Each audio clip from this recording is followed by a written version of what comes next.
Dinimizin ilk emri oku. Onun için okumak çok önemli. Kitap fuarımızı biz bu açıdan çok önemsiyoruz. Gençlerimizi çok önemsiyoruz. Gençlerimizin özellikle Türkiye yüzyılına hazırlanması noktasında ilimle, irfanla, bilimle ulaşması noktasında her türlü desteği veriyoruz. Onları okumaya teşvik ediyoruz. Şahinbey Belediyesi olarak bugüne kadar 16.600.000 kitabı çocuklarımıza, gençlerimize hediye ettik, dağıttık. Kitap okuma yarışmaları yapıyoruz. Her yıl liseler arası kitap okuma yarışmamızda her okulun birinci, ikinci ve üçüncüsünü sömestr tatilinde Umre'ye gönderiyoruz. Kitabı daha çok okusunlar, gayret olsun ve güzel bir ödül olsun diye. Yine Bosna Hersek ve İstanbul ziyaretlerine götürdük. Yine Allah nasip etti, bu binanın tam karşısında Türkiye'nin ikinci büyük kütüphanesini yaptık. Şahinbey Millet Kütüphanesi.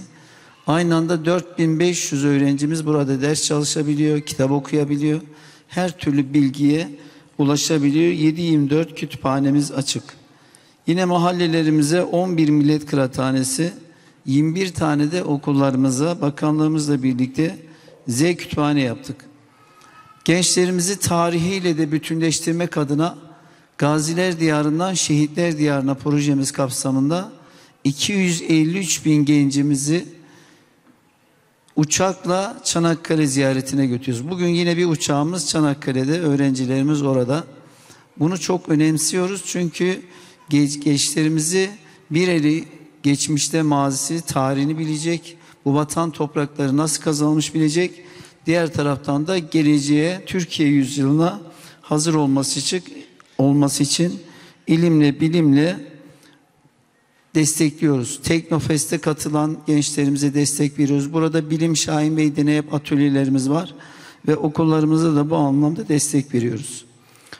Daha önce kitap hayattır, hayat kitaptır mottosuyla açtığımız kitap fuarlarımızı bu yıl Gazze'yi okumak, insanlığı okumak mottosuyla açtık.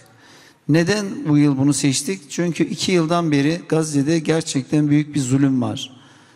Soykırım var.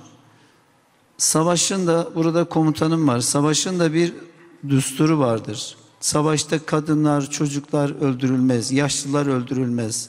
Hastaneler, okullar bombalanmaz. Ama zalim İsrail'in bir kuralı olmadığı için bunların hepsini bombaladı. 70.000'e yakın kardeşimiz şehit oldu. 200.000'den fazla yaralı. Şimdi bir ateşkes oldu.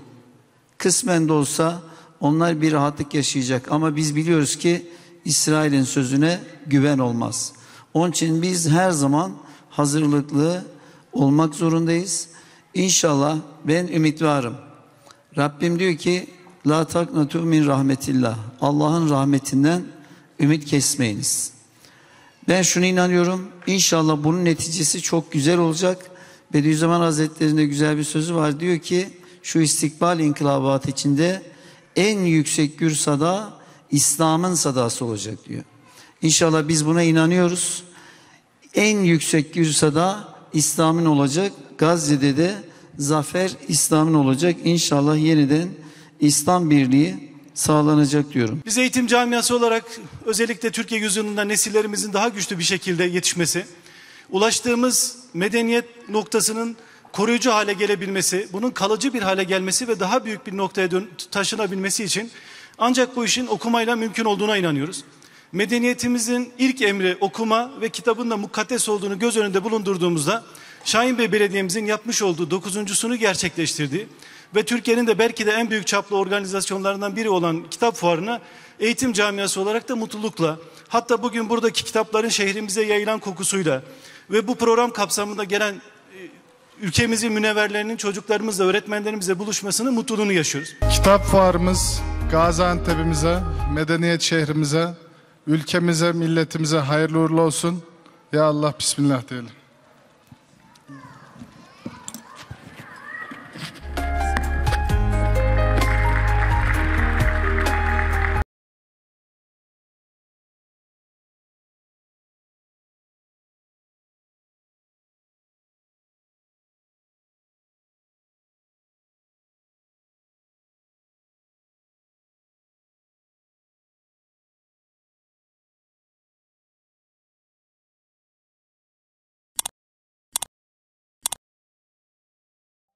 Müzik